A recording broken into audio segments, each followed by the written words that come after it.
Cancer Healer Center, a new beginning. दादागिरी खपवून घेणार नाही. बीडमधील राख आणि वाळू गँगसारख्या सर्वांना सुतासारखं सरळ करणार. उपमुख्यमंत्री अजित पवारांचा इशारा. आई वडिला आणि चुलत्यांच्या कृपेने माझं बरं चाललंय. हार टोपी शालपेक्षा फक्त प्रेमाचा नमस्कार करा. कुणाच्या पायाही पडू नका. आजचे पुढारी पाया पडायच्या लायकीचे नाहीत. अजित पवारांचं बीडमध्ये वक्तव्य.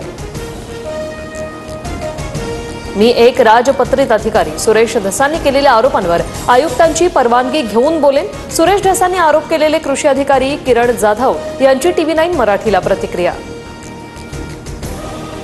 वक्फ सुधारणा विधेयक अखेर लोकसभेत सादर. विधेयकावरील 8 तासांच्या चर्चेला सुरुवात. सत्ताधारी आणि विरोधी पक्षांमध्ये जोरदार वादविवाद आणि गोंधळ होण्याची शक्यता.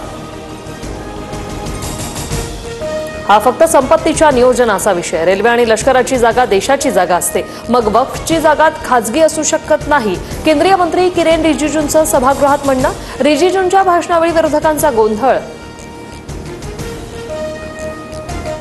विधेयकाला RSSचाही पूर्ण पाठिंबा नाही. वक्फची जमीन घेतलेल्या उद्योगपतींची नावं जाहीर करा. वक्फची संपत्ती उद्योगपतींना घेता येण्यासाठी विधेयक आणलं. संजय राऊतांचा आरोप. वक्फ ही मुस्लिमांची संपत्ती. लोकांनी ती संपत्ती मशिदी आणि दर्गाला दिली. आमची जमीन सरकारला हडप करायची. अबू आझमींचा आरोप.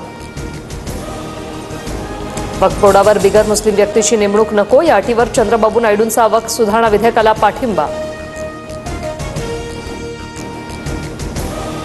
ठाकरेंची शिवसेना वक्फ बोर्डाच्या विधेयकाच्या विरोधात मतदान करणार. सूत्रांची माहिती. राऊतांच्या पत्रकार परिषदेनंतर शिवसेना सस्पेन्स वाढला.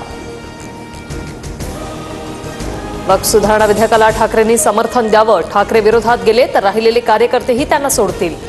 चंद्रशेखर बावनकुळेंची टीका. कल्याण न्यायालयाबाहेर आरोपीचे नातेवाईक आणि पोलिसांमध्ये राडा. आरोपीला जेवण देण्यासाठी आलेल्या नातेवाईकांसोबत पोलिसांची बाचाबाची.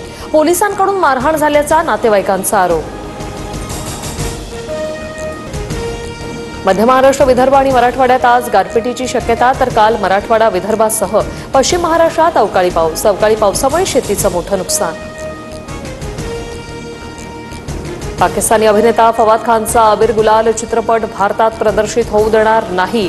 पाकिस्तानी कलाकारांना डोक्यावर घेतल्यास आमच्याशी सामना. मनसेचा इशारा. IPLमध्ये आज बंगळुरू विरुद्ध गुजरातची लढत. घरच्या मैदानावरील पहिल्या सामन्यासाठी बंगळुरू सज्ज. तर विजयी लय कायम राखण्यासाठी गुजरात मैदानात उतरणार.